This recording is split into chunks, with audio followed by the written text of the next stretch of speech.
मैकलाइन नाम की महिला जिसका जन्म पोलैंड में हुआ था, वो अपने माता पिता के साथ पोलैंड में रहा करती। उसकी 2 बहनें और भी थी और जब मैकलाइना 21 साल की थी 2005 के अंदर, उस टाइम पर इसकी मुलाकात एक लड़के से हुई जो कि सिर्फ 19 साल का था, इससे काफ़ी छोटा।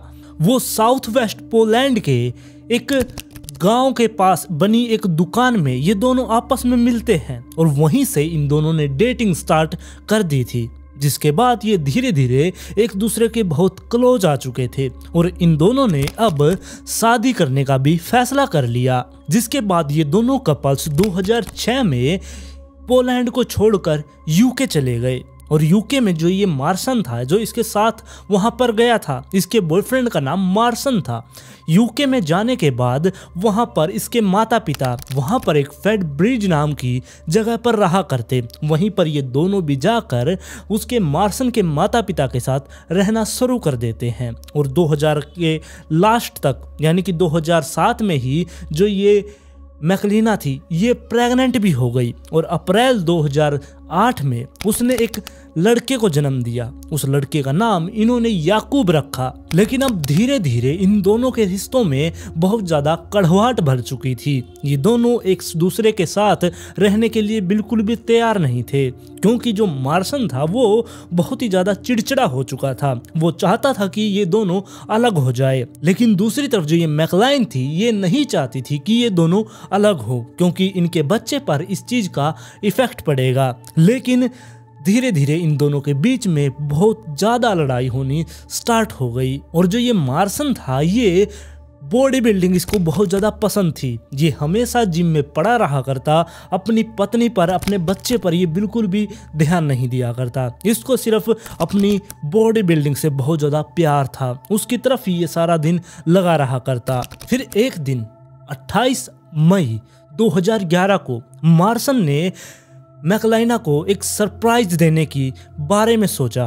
वो अपने एक दोस्त पैट्रिक के पास गया, उसे साथ में लेकर अपने घर पर आया। घर पर आने के बाद उसने जो ये इसकी पत्नी मैकलाइना थी उससे कहा कि आज हम कहीं बाहर चलेंगे, मैं तुम्हें कुछ सरप्राइज देने वाला हूँ। ये बात सुनकर वो बहुत ही ज़्यादा खुश हो गई कि शायद उसका पति अब बदल रहा है, इनके रिश्ते अब आगे जाकर सुधर जाएंगे। और उस टाइम पर जो इनका 3 साल का बेटा याकूब था वो इसकी दादी के पास यानी कि मार्सन की माँ के पास खेल रहा था। अब जो ये मैकलाइना थी ये बाथरूम में जाती है। बाथरूम में जाने के बाद वो मेकअप वगैरह करती है ताकि वो बाहर जा सके इस मार्सन के साथ। मेकअप वगैरह करके वो बाहर निकलती है। जैसे ही वो बाहर निकली सामने मार्सन खड़ा था, उसके साथ में पैट्रिक भी था। उन दोनों को देखकर ये थोड़ी सी घबरा भी रही थी, क्योंकि उनके चेहरे पर एक बहुत ही अजीब तरीके की स्माइल थी। अब जैसे ही ये बाहर निकलती है मार्सन इसकी तरफ बढ़ता है। वो जैसे ही बिल्कुल पास में आए, जो ये मार्सन था इसने अपनी जेब से एक स्टन गन निकाली जो कि 300,000 वोल्ट की स्टन गन थी। उस स्टन गन से मार्सन ने इस मैकलाइना पर हमला कर दिया। उसकी गर्दन के पास लगाकर उसने बटन दबा दिया और इतनी तेज झटका उसे लगा जिसकी वजह से वो एकदम से जमीन पर गिर गई। जमीन पर गिरकर उसके शरीर में बिल्कुल भी कुछ बचा ही नहीं। हालांकि वो मरी नहीं, बल्कि उसको बहुत तेज बिजली का झटका लगा और उसके गिरने के बाद भी जो ये मार्सन था ये नहीं रुकता। वो बार बार उसको वो बिजली का झटका देता रहता है। यहाँ तक कि जो ये मैकलाइना थी ये खुद को बचाने की भी कोशिश करती है। पहले तो उसे लगा कि शायद ये एक गंदा मजाक है, लेकिन जब उसको ये सब कुछ सच होता दिखाई दिया वो बहुत ज़्यादा घबरा चुकी थी। और यहाँ पर जो ये मैकलाइना थी ये खुद को बचा भी नहीं सकती थी, क्योंकि जो ये मार्सल था ये एक बॉडी बिल्डर था। इसके अंदर 100 किलो से भी ज़्यादा वजन था और इसने अपना सारा वजन मैकलाइना की छाती पर डाल दिया और उसके ऊपर डालकर सारा वजन उसको स्टन गन से झटके दिए जा रहा था। इतने झटके देने के बाद मैकलाइना बेहोश हो गई। वो वहीं पर पड़ी रही, वो बिल्कुल भी हिलडुल नहीं पा रही थी। जिसकी वजह से बस वो इनकी बातें सुन रही थी, उसे कुछ भी होश नहीं था, उसे बस थोड़ी थोड़ी आवाज़ें आ रही थी। मैकलाइना ने ये बात सुनी थी वहाँ पर कि जो ये मार्सन था इसने पैट्रिक से कहा कि तुम डरो मत, हम इसे मार डालेंगे। इसके बाद जब वो मैकलाइना वहाँ पर पड़ी हुई थी, जो ये मार्सन था ये अंदर जाता है, एक डक टेप वहाँ पर लेकर आता है जिससे इसके दोनों हाथों को बांध देता है, जिसके बाद इसके दोनों पैरों को भी बांध दिया जाता है। और तो और ये बोल ना सके, ये चीख ना पड़े, उसकी वजह से इसके फेस पर, इसके मुंह पर भी वो टेप लपेट दी जाती है। और अब जैसे ही इसके फेस पर ये लपेट दिया गया, वो मार्शल अब किचन में जाता है, वहाँ से एक पन्नी उठाई, वो इसको दम घोंटकर मारना चाहता था, लेकिन इन्होंने ऐसा नहीं किया। वो प्लान पता नहीं क्यों इन्होंने ड्रॉप कर दिया। इसके बाद अब ये एक बॉक्स लेके आते हैं, कार्डबोर्ड का बना हुआ एक गत्ते का बॉक्स, जिसे इन्होंने लाकर वहाँ पर रखा और दोनों ने मिलकर अब जो ये यहाँ पर पड़ी हुई थी मैकलाइना, इसको उठाया और उस बॉक्स के अंदर डाल दिया और उसको भी अच्छे तरीके से टेप से कवर कर दिया। लेकिन यहाँ पर जो ये मैकलाइना थी ये ऐसे हार नहीं मानने वाली थी। उसको पता था कि वो इसे मारना चाहते हैं, लेकिन वो खुद के अंदर शांति बनाए रखती है और वो बिल्कुल शांत होकर उस डब्बे में पड़ी रहती है। जैसे ही वो डब्बे को पैक कर देते हैं मार्शल और पैट्रिक, तब मार्शल ने कहा कि मैं तुम्हें 4 साल से बहुत ज़्यादा नफरत करता हूँ, मैं तुम्हें मार डालना चाहता था और मुझे आज मौका मिला है, मैं तुम्हें आज मार डालूंगा। इन सब के बाद जो पैट्रिक था वो अपना ट्रक लेकर वहाँ पर आता है। इन दोनों ने मिलकर उस बॉक्स को उठाया, पैट्रिक के ट्रक में रखा और वहाँ से लेकर ये बाहर जंगल की तरफ चले गए। जंगल में जाने के बाद इन्होंने उस बॉक्स को नीचे उतार कर वहाँ पर फावड़े से जमीन के अंदर गड्ढा खोदना शुरू कर दिया। काफ़ी देर तक गड्ढा इन्होंने खोदा, उसके बाद उस बॉक्स को उठाकर इस गड्ढे में डाल दिया। गड्ढे में डालने के बाद ऊपर से वो मिट्टी डालना इस पर शुरू कर देते हैं। जैसे जैसे वो मिट्टी उस पर डाल रहे थे, जो ये मैकलाइना थी इसने बताया था कि जब वो मेरे ऊपर मिट्टी डाल रहे थे मुझे साफ आवाज़ आ रही थी, मैं उस टाइम पर होश में थी, अगर मैं वहाँ पर चिल्लाती या मैं कुछ बोल पाती तो शायद वो मुझे मार देते, लेकिन मैं वहाँ पर बिल्कुल शांत बैठी रही। मैकलाइना उस टाइम पर बिल्कुल शांत हो गई थी, उसका दम घुटने लगा था, लेकिन वो खुद को शांत करती है और बहुत आराम से सांस लेना शुरू करती है ताकि वो हड़बड़ाहट में तेज सांस ना लेने लगे और उसकी सांसें, उसकी ऑक्सीजन उस डब्बे की ख़त्म ना हो जाए, जिसकी वजह से बस वो वहाँ पर शांति से बैठी रहती है। और अब जो वो दोनों व्यक्ति थे उन दोनों ने इसके ऊपर मिट्टी डाली और एक लकड़ी का पेड़ बहुत भारी इसके ऊपर रख दिया।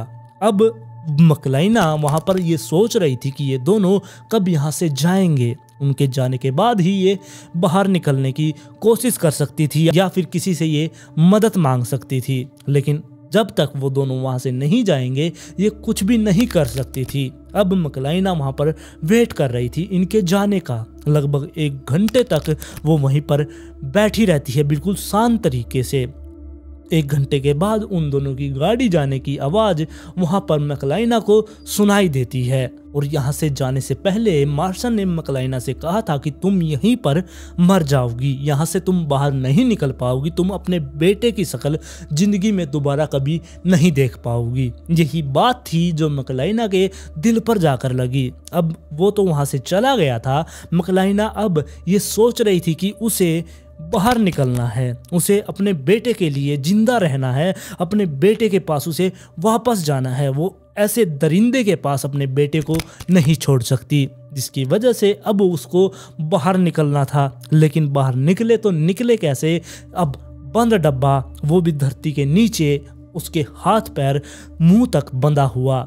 अब यहाँ पर ठंडे दिमाग से मैकलाइना ने सोचा, उसके हाथ में एक अंगूठी थी, उनके एंगेजमेंट रिंग जो कि हीरे की बनी हुई थी। मैकलाइना ने अपना दिमाग लगाया, उस हीरे की अंगूठी को उतार कर अपने पहले दोनों हाथों की टेप को उसने काट डाला, फिर अपने पैरों की टेप को काटा और फिर अपने फेस की टेप को उसने हाथों से हटा दिया। अब उस हीरे की अंगूठी से वो जो इसका कार्डबोर्ड का डब्बा था, गत्ते का डब्बा जिसके अंदर ये बंद थी, उसके अंदर ये छेद करना शुरू कर देती है। इसने एक छोटा सा छेद कर लिया, एक हाथ बाहर जाने जितना। जैसे ही इसने वो छेद किया, इसने जल्दी से अपने दोनों हाथों से उस गत्ते को फाड़ना भी शुरू कर दिया। वो छेद जब थोड़ा सा बड़ा हुआ, उसके ऊपर से जो मिट्टी थी वो अंदर की तरफ इसके मुंह पर, इसके बालों पर गिरना स्टार्ट हो गई। लेकिन ये हार नहीं मानती। इसने अपना हाथ बाहर निकाला, जगह ऐसी बन गई थी, इसको बाहर का नज़ारा दिख रहा था। इसे पता था कि ये जंगल के बीचों बीच है। इसने आवाज़ मारने की भी कोशिश की, लेकिन कोई भी इसकी आवाज़ वहाँ पर नहीं सुन रहा था। जिसके बाद इसने अपने पैरों से गत्ते को मारना स्टार्ट किया, लेकिन इस चीज़ का कोई भी फ़ायदा नहीं हुआ क्योंकि ये मिट्टी के नीचे दबी हुई थी।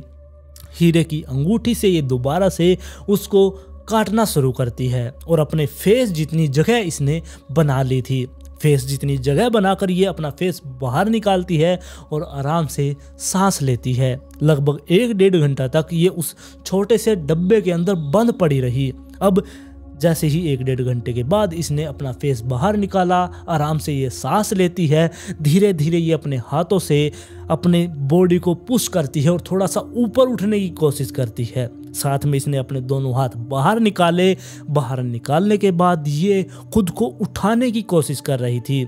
इतना सारा बिजली का झटका लगने की वजह से इसके शरीर में जान भी नहीं थी और 1-1.5 घंटे तक ये उस डब्बे में भी बंद पड़ी थी, जिसकी वजह से बहुत हिम्मत करके अपने बेटे को ध्यान में रखते हुए कि उसके बिना ये नहीं जी पाएगी, उसको ध्यान में रखते हुए एक माँ ने अपने शरीर को बाहर निकालने की कोशिश की और ये कामयाब भी हो गई। जैसे ही ये बाहर निकली, ये थोड़ी देर वहाँ पर बैठी रहती है। थोड़ी देर बैठने के बाद थोड़ी सी हिम्मत करके ये रोड की तरफ जाती है। रोड पर जाकर इसने वहाँ पर गाड़ी रुकवाने की कोशिश की। एक गाड़ी आ रही थी सामने, इसने रुकवाने की कोशिश की। वो ड्राइवर भी बहुत अच्छा था, उसने गाड़ी रोक दी। वो इसकी मदद करने के लिए इसकी तरफ दौड़ा। इसने अपनी बात उस ड्राइवर से कही। ड्राइवर ने तुरंत पुलिस के पास फ़ोन किया। 15 मिनट में पुलिस वहाँ पर पहुँच गई। जैसे ही पुलिस वहाँ पर आई, मैकलाइना ने अपनी सारी आप बीती पुलिस वालों को बता दी कि उसके साथ क्या किया गया था। जैसे ही पुलिस वालों ने ये बात सुनी, पुलिस वाले सीधे ही मार्शन के घर पर जाते हैं, उसको अरेस्ट कर लेते हैं। जब मार्शन और पैट्रिक इसको दफना कर यहाँ से गए थे, घर पर जाने के बाद उन्होंने अपना ATM लिया, बाजार में गए, पैसे निकलवा कर वो वीडियो गेम लेकर आए और वो घर पर वीडियो गेम खेल रहे थे जैसे कि उन्होंने कुछ किया ही ना हो। पुलिस वालों ने उन्हें अरेस्ट कर लिया था। अब इनका केस कोर्ट में जाता है और मुकदमा कोर्ट में जाने के बाद पुलिस वालों को इसकी सारी सच्चाई के बारे में पता चल गया। जो ये मार्शन था, ये 25 साल का एक बॉडी बिल्डर था और इसको स्टेरॉइड की आदत पड़ चुकी थी, जिसकी वजह से ये बहुत ही ज़्यादा गुस्से में रहने लगा था। इसको बहुत ज़्यादा गुस्से का दौरा पड़ा करता कभी कभी। और जब मार्शन को ये पता चला कि मैकलाइना याकूब के साथ पोलैंड जाना चाहती है UK को छोड़कर, इसकी वजह से इसे बहुत ज़्यादा गुस्सा आया और इसने ये प्लान बना लिया था कि ये इसे ख़त्म कर देगा। यहाँ तक कि जो मार्शन था, इसने मैकलाइना से ये भी कहा था कि तुम अच्छी नहीं दिखती, तुम्हारे शरीर का जो बॉडी टेक्सचर है वो बिल्कुल अलग है, तुम बिल्कुल फिट नहीं हो। जैसे कि मैं जिम में जाता हूँ, मेरे पास वहाँ जिम में बहुत सारी ऐसी लड़कियाँ आती हैं जो बहुत ही ज़्यादा फिट हैं, उनका शरीर बहुत अच्छा है, लेकिन तुम्हारा शरीर बिल्कुल भी फिट नहीं है। जिसकी वजह से ये मैकलाइना को पसंद नहीं किया करता। यहाँ तक कि इसने अपनी फेसबुक स्टेटस पर भी सिंगल लिख रखा था ताकि ये किसी और महिला को डेट कर सके। और कोर्ट के अंदर मैकलाइना को लकवा लग चुका था क्योंकि उसको जो वो स्टन गन से हमला किया गया था, उसकी वजह से वो लकवा ग्रस्त हो गई थी। और वहाँ पर एक ट्रांसलेटर को बुलाया गया जिसने मैकलाइना की बात को वहाँ पर सबके सामने रखा। उसने बताया कि मैं मार्शन को जवाब देना चाहती थी, उस गत्ते के बॉक्स से मैं अपने हाथ निकालकर उसको जवाब देना चाहती थी, लेकिन मुझे डर था कहीं वो फावड़े से मेरी उंगलियों को ना तोड़ दे, जिसकी वजह से मैंने कुछ भी नहीं किया। और मैकलाइना ने यह भी बताया कि कैसे उसने अपनी हीरे की अंगूठी निकालकर अपनी टेप काटी, गत्ते के डब्बे को काटा और वहां से वो बाहर निकली। और यहाँ पर जो मार्शन का वकील था उसने यहाँ पर मार्शन को बचाने की कोशिश की। उसने ये दलील दी कि जो इन्होंने किया वो इसको मारना नहीं चाहते थे, यानी कि मैकलाइना को ये मारना नहीं चाहते थे, बल्कि उसको बस ये डराना चाहते थे। क्योंकि जो बॉक्स के अंदर इस मैकलाइना को डाला गया था उसमें 2 छेद थे जहां से पकड़ा जाता है इस बॉक्स को। वहां पर 2 छेद थे जिसकी वजह से इसके वकील का कहना था कि वो इसे डराना चाहते थे। इस छेद से हवा आती जाती जिससे वो सांस ले पाती, जिसकी वजह से उन्होंने इस छेद को बंद नहीं किया। इस बात पर जो मैकलाइना थी उसने कहा कि इन्होंने वो बॉक्स के जो छेद थे वो खुद से नहीं बनाए थे, बल्कि वो बॉक्स ही ऐसा था, उसको पकड़ने के लिए वहाँ पर जगह पहले से दी गई थी, ना कि इन्होंने मेरी ऑक्सीजन के लिए वो जगह छोड़ी थी। और जब इन्होंने मुझे उठाकर उस गड्ढे में दफनाया और मेरे ऊपर मिट्टी डाल दी तो उन छेद में से भी मिट्टी अंदर आ गई और वो पूरी तरीके से बंद हो गया था। पुलिस वालों ने जब उस बॉक्स को बाहर निकाला वो पूरी तरीके से मिट्टी में दफन था। पुलिस वाले इस चीज के गवाह थे। ये सारी बातों को ध्यान में रखते हुए जनवरी 2020 में जो ये मार्शन था इसको 20 साल की सजा सुनाई गई और इसका साथी जो पैट्रिक था उसको मर्डर चार्ज से बाहर कर दिया गया। उसको सिर्फ किडनैपिंग के लिए सजा सुनाई गई, उसको 4 से 5 साल की ही सजा सुनाई गई। जिसके बाद जो ये मार्शन का घर था वहां पर पुलिस वालों ने रेड की। इसके माता पिता जहां पर रहा करते, याकूब रहा करता, इनका बेटा। वहां पर जब पुलिस वालों ने रेड मारी वहां पर बहुत ज़्यादा विस्फोटक सामान पुलिस वालों को मिला, जैसे कि वहां पर कोई बम वगैरह बना रहा था, जिसकी वजह से इसको 8 मामले और इस पर दर्ज किए गए और हर एक मामले की इसको 4 साल की सज़ा मिली, यानी कि इसको 32 साल की और सज़ा मिली 20 साल की सज़ा के अलावा। और दूसरी तरफ जो मैकलाइना थी उसको इस जगह से बहुत दूर ट्रांसफ़र कर दिया गया, उसे कहीं और भेज दिया गया जिसके बारे में किसी को भी नहीं पता था कि मैकलाइना को कहां पर भेजा गया। लेकिन जहां पर भी वो थी वो अभी भी बहुत ज़्यादा डरी हुई थी। इसके बारे में उसने अपना एक बयान भी जारी किया था। मैकलाइना ने बताया कि मुझे जिंदा दफन कर दिया गया था, वो मुझे ये सोचकर वहां पर छोड़कर चला गया कि मैं ठंड में अकेले वहां पर मर जाऊंगी। उसने मुझे मारने के लिए सबसे भयानक योजना बनाई थी, लेकिन मैंने अपनी ताकत और अपनी बेटे के लिए खुद की जान बचाई और मैं वहां से बचकर बाहर निकल आई। और मैकलाइना ने यह भी कहा कि शायद जो ये मार्शन था उसकी माँ ने हमेशा उसे अपने पास रखा है, वो ममाज बॉय था। उसकी माँ ने उसको मुर्गी की तरह पिंजरे में हमेशा बंद रखा और जब वो 25 साल का हुआ वो एकदम से बाहर निकला। उसको दुनियादारी कुछ भी समझ नहीं आई कि उसको क्या करना है और वो ये सब कुछ कर बैठा। शायद अब वो जेल में रहेगा तो शायद शांत होकर वो अपने दिमाग को, ठंडे दिमाग से वो सब कुछ सोचेगा और शायद वो ठीक भी हो जाएगा। और आज की स्टोरी में बस इतना ही। आप लोग इस कहानी के बारे में अपनी राय मुझे कमेंट में ज़रूर दें कि आप लोगों को ये कहानी कैसी लगी। और अगर आप मेरे चैनल पर पहली बार आए तो चैनल को सब्सक्राइब कर ले, वीडियो पसंद आई तो लाइक एंड शेयर जरूर करें और जल्द ही मिलते हैं ऐसे ही एक और इंटरेस्टिंग केस के साथ।